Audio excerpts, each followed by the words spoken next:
В Севастополе требовали референдума, чтобы вернуть себе землю, которую они получили от Украины. Около 1000 человек вышли с плакатами, призывающими удовлетворить судебные иски.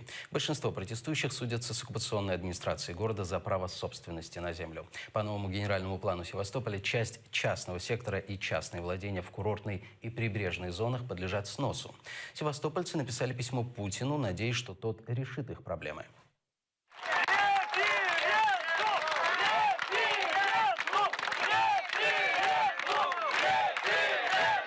В марте 2014 года премьер-министр Российской Федерации Дмитрий Анатольевич Медведев сказал: в результате присоединения к России ни один житель Крыма ничего не должен потерять, может только приобрести. Кто за то, чтобы выразить недоверие правительству Севастополя, возглавляемое временно исполняющими обязанностями Овсянниковым и Артура Чемизова? Кто за его отставку? Кто против? Кто воздержался?